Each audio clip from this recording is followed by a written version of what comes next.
Greetings YouTube, it's Kweli Catalyst here, and today is circle time.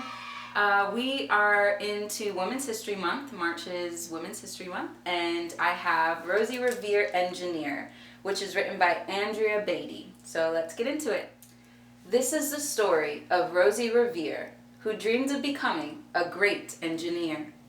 In Lila Greer's classroom at Blue River Creek, young Rosie sat shyly, not daring to speak.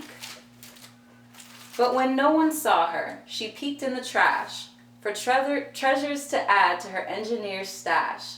And late at night, Rosie rolled up her sleeves and built in her hideaway under the eaves. Alone in her attic, the moon high above, dear Rosie made gadgets and gizmos she loved. And when she grew sleepy, she hid her machines far under the bed, where they'd never be seen. When Rosie was young, she had not been so shy.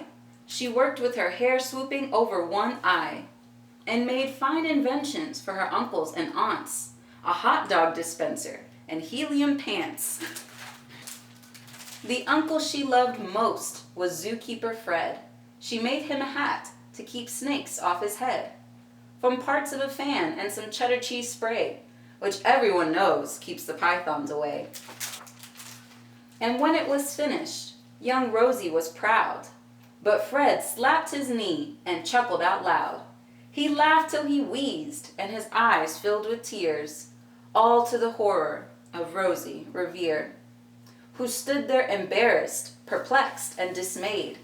She looked at the cheese hat and then looked away. "I love it," Fred hooted. "Oh, truly I do." But Rosie Revere knew that could not be true.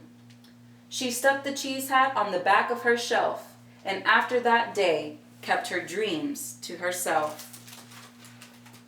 And that's how it went until one autumn day, her oldest relation showed up for a stay. Her great-great-aunt Rose was a true dynamo, who worked building airplanes a long time ago. She told Rosie tales of the things she had done and goals she had checked off her list one by one. She gave a sad smile as she looked to the sky. "The only thrill left on my list is to fly. But time never lingers as long as it seems. I'll chalk that one up to an old lady's dreams." That night, as Rosie lay wide-eyed in bed, a daring idea crept into her head. Could she build a gizmo to help her aunt fly? She looked at the cheese hat and said, "No, not I." But questions are tricky, and some hold on tight, and this one kept Rosie awake through the night. So when dawn approached and red streaks lit the sky, young Rosie knew just how to make her aunt fly. She worked and she worked till the day was half gone, then hauled her cheese copter out onto the lawn to give her invention a test just to see the ridiculous flop it might turn out to be.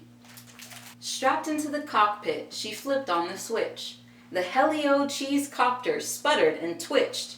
It floated a moment and whirled round and round, then froze for a heartbeat and crashed to the ground. Then Rosie heard laughter and turned round to see the old woman laughing and slapping her knee.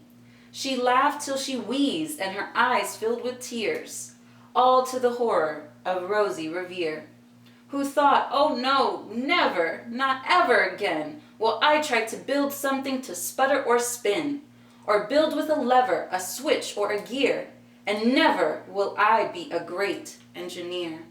She turned round to leave, but then great-great-aunt Rose grabbed hold of young Rosie and pulled her in close, and hugged her and kissed her and started to cry. "You did it! Hooray! It's the perfect first try. The great flop is over. It's time for the next." Young Rosie was baffled, embarrassed, perplexed. "I failed," said dear Rosie. "It's just made of trash." "Didn't you see it? The cheese copter crashed." "Yes," said her great aunt, "it crashed. That is true.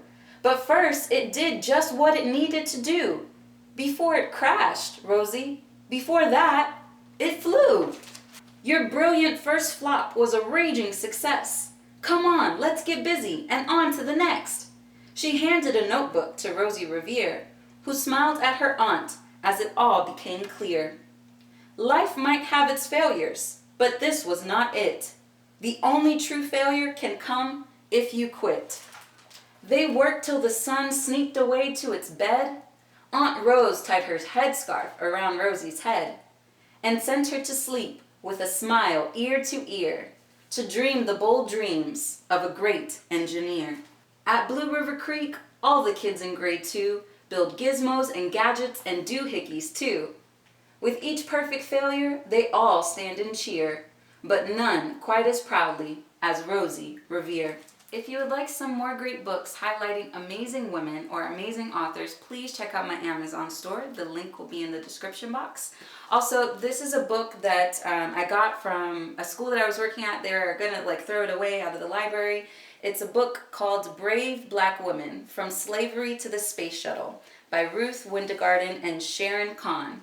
If you would like this book, I will try to also put this in the Amazon store.